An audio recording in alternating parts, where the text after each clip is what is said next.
स्वाध्यायः परमः। Doctor Baba Saheb Ambedkar open university.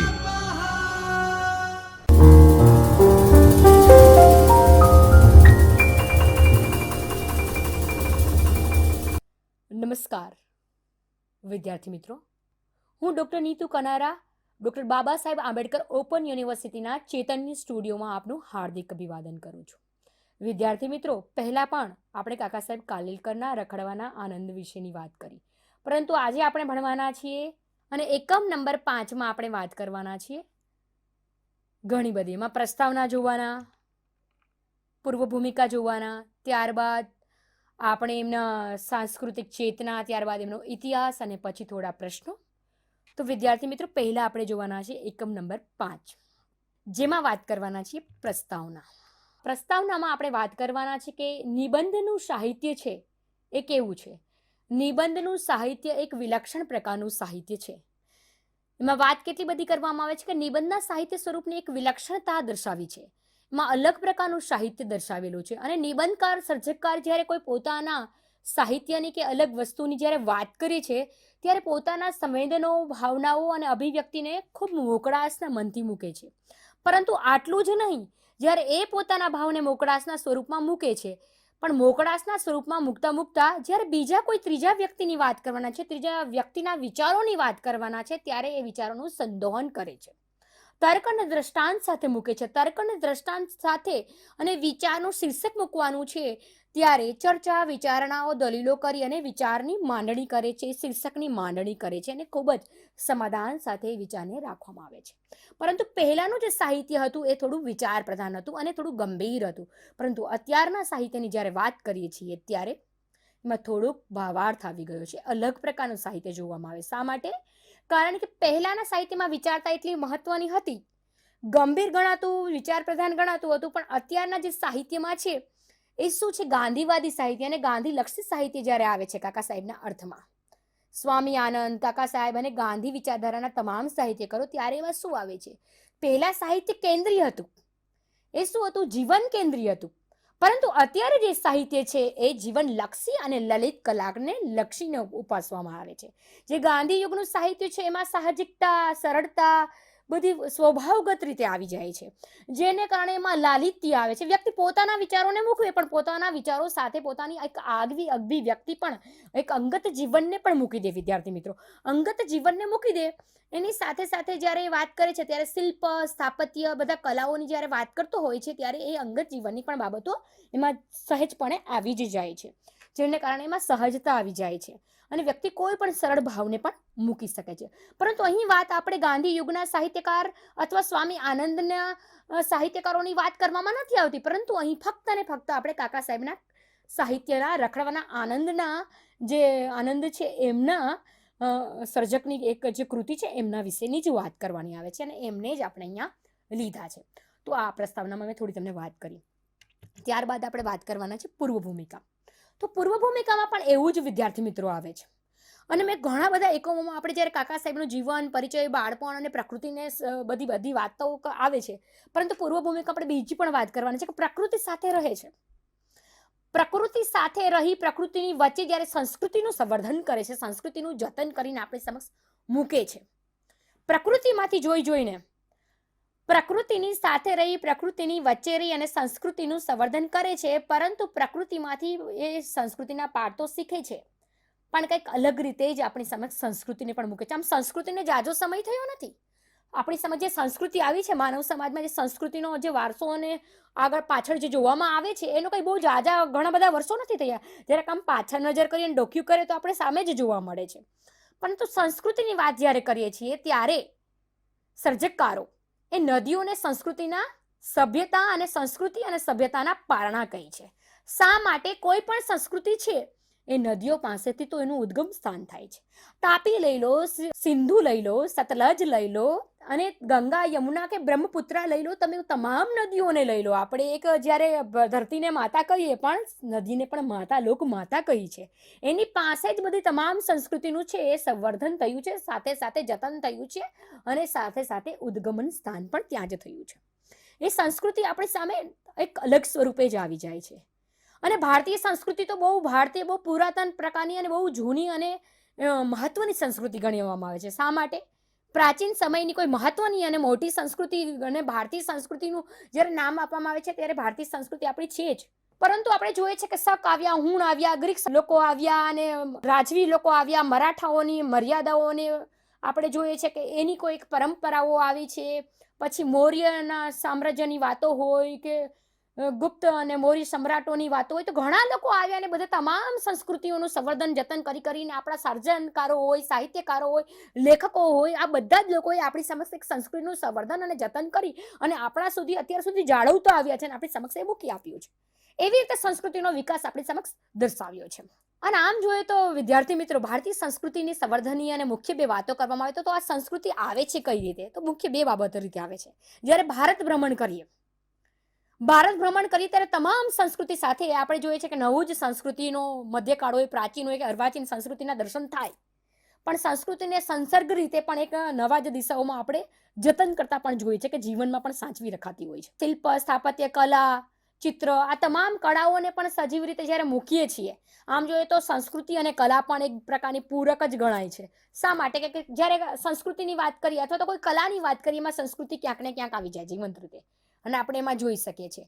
પણ કલાની વાત કરી તો એમાં આવે તો સંસ્કૃતિની વાત કરીએ છીએ, શિલ્પ, સ્થાપત્ય, કલા અને નૃત્ય, આ તમામ જે બાબતો છે એમાં પણ આપણે ક્યાંક ને ક્યાંક સંસ્કૃતિ અને કલાનો સમન્વય થતો જોવા મળે છે. તો પૂર્વ ભૂમિકામાં પણ મેં સરસ રીતે આવી રીતે તમને વાત કરી વિદ્યાર્થી મિત્રો. પ્રસ્તાવના, ત્યારબાદ પૂર્વ ભૂમિકા, કઈ રીતે પ્રકૃતિ સંસ્કૃતિની વાત આવે, હવે થોડી વાત કરવાની છે. તો હવે ત્રીજી બાબત આપણે વાત કરવાના છીએ, રખડવાના આનંદમાં સાંસ્કૃતિક ચેતના. સંસ્કૃતિ ઉપરથી સાંસ્કૃતિક શબ્દ આપણે મળી આવ્યો હોય એવું આપણે વિદ્યાર્થી મિત્રો કહી શકીએ છીએ. શા માટે? સંસ્કૃતિને સ્પર્શતી, સંસ્કૃતિને લગતું કે સંસ્કૃતિને પરોક્ષ રીતે પણ કંઈ લગતું હોય એવી રીતે આપણી સમક્ષ જે પણ ગણાતું હોય એને સાંસ્કૃતિક ગણી શકાય. ચિત્ત ઉપરથી ચેતન્ય અને ચેતન્ય ઉપરથી ચેતના. અને કાકા સાહેબ કાલેલકરની ભાષામાં કહીએ કે સાંસ્કૃતિક ચેતના એટલે શું? તો કે સંસ્કૃતિને લાગતું, આગળતું, એમને સ્પર્શતું તમામ સાહિત્ય જે ચિત્તગત થાય છે એને સાંસ્કૃતિક ચેતના ગણી શકાય છે. અને સાંસ્કૃતિક ચેતના આવી રીતે ગણી નાખો એટલે કંઈ સરળ બાબત નથી. પણ કાકા સાહેબ કાલેલકર તો સંસ્કૃતિના સાધક, ઉપાસક અને સંસ્કૃતિ પુરુષ હતા વિદ્યાર્થી મિત્રો. એટલે આપણે એમને કહી શકીએ કે કઈ રીતે એને ભારત ભ્રમણ કરવાની સાથે સાથે એક સંસ્કૃતિનું સંવર્ધન કઈ રીતે આપણે કર્યું છે અને કઈ રીતે એક સાહિત્ય જગતમાં મૂક્યું, પણ એના વારસાને પણ આપણી સમક્ષ વિદ્યાર્થી મિત્રો સાહિત્ય જગતની સાથે સાથે એક વ્યવહાર જગતમાં પણ કઈ રીતે મૂકી આપ્યું એ પણ આપણે જોઈ શકીએ છીએ. આમ ઉદ્દેશ્ય ભારતીય સંસ્કૃતિ પરિવ્રાજકોની છે. કોઈનો ઉદ્દેશ્ય હતો, નિરુદ્દેશ્ય હતો, પણ આપણે જોઈએ સાધુ, સંતો, યાત્રિકો, પ્રવાસ ખેડનારા, નિબંધકારો, સાહિત્યકારો જ્યારે પણ કંઈ કારણ ભારત દર્શન કરતા હતા ત્યારે કંઈ પણ ઉદ્દેશ્ય સાથે સંસ્કૃતિનું જતન બી આપણી સમક્ષ મૂક્યું અને એક સંસ્કૃતિની નવી દિશા પણ આપણી સમક્ષ મૂકી વિદ્યાર્થી મિત્રો. એ આપણે એમાંથી બાકાત નહીં રહીએ અને આપણે જોઈએ છીએ એ સાહિત્યમાં. અને જ્યારે આ કરીએ છીએ અને કાકા સાહેબ તો ઘણું બધું સાહિત્ય લખ્યું છે. કાકા સાહેબનું સાહિત્ય તો આમ સાગરના દરિયા જેવું છે અને દરિયામાં ડૂબકી મારીએ તો મરજીવો હોય છે, મોતી રત્નો તો શોધી લાવે, પણ કાકા સાહેબના સાહિત્યના જગતના દરિયામાં જ્યારે ડૂબકી લગાવીએ, જીવનનો આનંદ, રખડવાનો આનંદ, અવારનવાર જીવન લીલા, કેટલા બધા ગ્રંથો, હિમાલયનો પ્રવાસ, કેટલું બધું સાહિત્ય આપણી સામે જડાડી આવે છે. એ આપણે આગળ તો જોયું, પરંતુ આ વાત કરવી અહીંયા છીએ એટલે મેં મૂકી દીધી. અને આપણે જોઈએ છે કે એને બીજી એક વાત કરીએ, એના ઘણા બધા વર્ણનો છે. આપણે અભ્યાસક્રમમાં જોઈએ છે તો એનું સાહિત્ય સર્જન, એની કલમ કેવી રીતે ચાલી છે એ પણ આપણે જોઈએ છે કે તો એનું વર્ણન કઈ રીતે વિદ્યાર્થી મિત્રો. તો એને એક ગુજરાતમાં કબીરવડની વાત કરી છે, કલકત્તામાં પણ એક વટવૃક્ષ છે એની વાત કરી છે, મદ્રાસમાં વટવૃક્ષ, આમ પુરાતન વટવૃક્ષને ત્રણ પુરાતન વટવૃક્ષની ખૂબ સુંદર રીતે અને એનું થોડુંક આપણે જોઈએ છે કે એનું વર્ણન પણ કંઈક ખૂબ અજબનું આપણી સમક્ષ મૂક્યું છે વિદ્યાર્થી મિત્રો. એ આપણે વાંચવું જોયું છે અને અભ્યાસક્રમમાં ખૂબ જ સારી રીતે એ મૂક્યું છે. આપણે જોઈએ તો થોડાક સરસ વર્ણનલક્ષી પ્રશ્નો પણ એમાંથી શોધી શકીએ છીએ. તો આ હતી સાંસ્કૃતિક ચેતનાની વાત. અને સાંસ્કૃતિક ચેતનામાં જ્યારે એના પ્રવાસ સ્થળો હોય અને અહીંયા કોઈ પણ વાત આવે, મહાવીરની વાત કરીએ, આપણે કયા ભારતની વાત કરીએ છીએ? મહાવીરના ભારતની વાત કરીએ, ગૌતમ બુદ્ધના ભારતની વાત કરીએ છીએ, ઋષિ એમાં આપણે જોઈએ છીએ કે વેદ વ્યાસના ભારતની વાત કરીએ છીએ, અથવા તો પછી આપણે જોઈએ છીએ કે વાલ્મીકીના ભારતની વાત કરીએ છીએ. અહીંયા તો આ તો સંતો અને મહંતોની ભૂમિ છે અને આપણે કયા ભારતની વાત કરીએ કે અહીંયા જે લોકો આવ્યા, આશ્રિત પામ્યા, રહ્યા અને પછી જે પોતે કંઈક કલમ કંડારી અથવા તો કંઈ આપ્યું છે એને પણ આપણે સ્વીકાર્યું છે. અને લોકો છેલ્લે તો શાંતિનો બોધ ઈચ્છે છે. કોઈ આપણી પર ચડાઈ કરે, કોઈ પરાક્રમો કરે, છેલ્લે એ પણ તો શાંતિ તો ઈચ્છે છે. તો તમામની વાતો અહીંયા ખૂબ જ સાંસ્કૃતિક ચેતનામાં. તો આ હતી વિદ્યાર્થી મિત્રો રખડવાના આનંદમાં સાંસ્કૃતિક ચેતના, જે ખૂબ જ સરસ રીતે અભ્યાસક્રમમાં પણ દર્શાવી છે.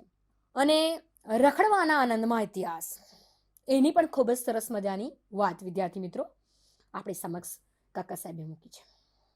કાકા સાહેબ આપણે જોઈએ છે તો ઘણી બાબતો રીતે જ્યારે કેળવણીની વાત હોય, પ્રકૃતિની વાત હોય, સંસ્કૃતિની વાત હોય, અને ચોથી કોઈ બાબતમાં આકર્ષિત પામ્યા હોય તો એ હતી ઇતિહાસની વાત. ઇતિહાસની વાત કરે છે આપણી સમક્ષ વિદ્યાર્થી મિત્રો, ત્યારે આપણે લખવું ઘટે નહીં. કારણ કે ગુજરાત વિદ્યાપીઠમાં જ્યારે પોતાનો એ ભણાવતા હતા, જ્યારે કોઈ ક્લાસમાં કશું ભણાવતા હતા તો ગુજરાતનો પ્રાચીન ઇતિહાસ અને મધ્યકાલીન ઇતિહાસ તો ભણાવતા, પણ પોતે પણ ઇતિહાસનું સંવર્ધન અને પોતાનું પણ એક અધ્યાપન કરતા હતા. ત્યારે ખૂબ એ ઇતિહાસને પણ વાગોળતા હતા.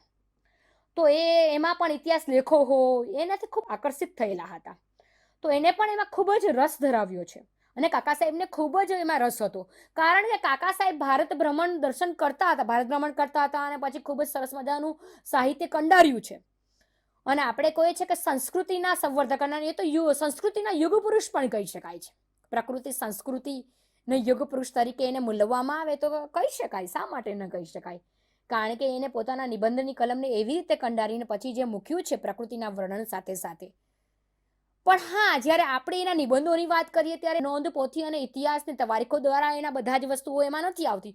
પરંતુ જ્યારે કોઈ સ્થળોને, ઇતિહાસના સ્થળોને હોય, અજંતા ઇલારોની ગુફા હોય, દેલવાડાના દેરા હોય કે કોઈ બીજી બાબતો હોય, જ્યારે એનાથી આકર્ષાય છે, એ ઇતિહાસના એ બાબતોને કારણે જ્યારે આકર્ષાય છે અને એ પછી કશુંક લખે છે, ત્યારે લીટી મિત્રો એ પણ ઘણું આપણી સમક્ષ આવી જાય છે. એટલે એટલા માટે કાકા સાહેબના કાલેલકરના રખડવાના આનંદમાં પણ ઇતિહાસ દેખાય છે. કહે છે કે નાદિર શાહ જ્યારે હિન્દુસ્તાન આવ્યા ત્યારે શાહજહાં પાસેથી કોહિનૂર હીરો, કે કહે છે, થોડીક ઇતિહાસની બાબત કહું છું, કહે છે કે નાદિર શાહ જ્યારે હિન્દુસ્તાનમાં આવ્યા ત્યારે શાહજહાં પાસેથી કોહિનૂર હીરો પડાવવાની ખાતર એણે બાદશાહને અમાનુષી રીતે રીબાવવાની હાડ કરી.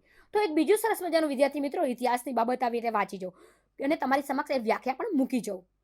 વ્યાખ્યા મૂકું. કુર્ગ જેવો નાનકડો ટાપુ કર્ણાટકમાં જ ભળી જાય ને યોગ્ય છે, પણ એ કામ જબરજસ્તીથી ન થવું જોઈએ. જ્યારે લોકો મરજી થાય ત્યારે તેઓ કર્ણાટકમાં ભળી જઈ શકે, એટલું કંઈ સહેલું કરી શકાતું હોવું નથી. મુંબઈ વાળું કર્ણાટક કે મૈસૂર વાળું કર્ણાટક, એની બધી વાત કરી. મહારાષ્ટ્રના ઇતિહાસનો પ્રારંભ સક્કરતા અને શ્રી શાલિની વાહન અથવા સાતવાહનની થયો, એ બધું પણ આપણી સમક્ષ મૂકે છે. રખડવાના આનંદના ઇતિહાસમાં વ્યક્તિ જેટલું ધારે એટલું મૂકી શકે, પણ એ શા માટે ઇતિહાસ તરફ ખેંચાતા હતા તો એની ખૂબ વાત કરી. મહારાષ્ટ્ર અને દિલ્હીની બાબત હોય, વસઈનો કિલ્લો હોય, પછી કુતુબ મિનાર હોય, તાજમહેલ, પાવભાજી, તો આ ખૂબ વાત કરી. તો વિદ્યાર્થી મિત્રો, મેં તમને વાત કરી કે કાકા સાહેબ શા માટે કેળવણી, પ્રકૃતિ, સંસ્કૃતિ, ત્યારબાદ ઇતિહાસ શા માટે એ ખેંચાય છે? એટલા માટે ખેંચાઈ આવે છે કારણ કે ઇતિહાસ એનું ભણાવવાનું તો હતું જ, પણ ઇતિહાસને કારણે ખેંચાતા હતા અને પછી બહુ સારી રીતે ઇતિહાસને આપણી સમક્ષ મૂક્યો. વિદ્યાર્થી મિત્રો, આ મેં તમારી સમક્ષ પ્રસ્તાવના, પૂર્વ ભૂમિકા અને રખડવાના આનંદમાં સાંસ્કૃતિક ચેતના, ત્યારબાદ રખડવાના આનંદમાં ઇતિહાસ, અને હવે આપણે થોડું સારાંશની વાત કરીએ. પ્રવાસ અને પ્રાકૃતિક સૌંદર્ય બાદ જો કોઈ કાકા સાહેબ ખેંચાયા હોય તો સંસ્કૃતિ અને ઇતિહાસ. વિદ્યાર્થી મિત્રો, એની બાબત મેં હમણાં જ તમારી સમક્ષ મૂકી. થોડાક આપણે કસોટીલક્ષી પ્રશ્નો જોઈ જોઈએ. રખડવાના આનંદમાં સંસ્કૃતિ દર્શન, રખડવાના આનંદમાં ઇતિહાસ બોધ, રખડવાના આનંદમાં સાંસ્કૃતિક ચેતના, રખડવાના આનંદમાં ઇતિહાસ પ્રેમ, રખડવાના આનંદમાં જીવન દર્શન. તો થોડા પ્રશ્નો તમારી સમક્ષ જે મૂક્યા એ તમારી સમક્ષ એ મેં હમણાં જે તમને જે વાત કરી વિદ્યાર્થી મિત્રો, એ આપણી સમક્ષ એમાંથી મળી આવે છે અને અભ્યાસક્રમમાં ખૂબ સુંદર રીતે દર્શાવ્યું. વિદ્યાર્થી મિત્રો, સાધુવાદ અને આભારવાદ કરતાં કરતાં હું એક બીજી વાત કહી કે હું એક નવા એકમ સાથે એક સુંદર મજાનું માળખું સમક્ષ કરી અને તમારી સામે એની કલ્પના, રંગ, સૃષ્ટિ જે દર્શાવી છે કાકા સાહેબે, એ લઈને આવવાની છું. ત્યાં સુધી સાધુવાદ, ધન્યવાદ અને આભાર. Doctor Baba Saheb Ambedkar open university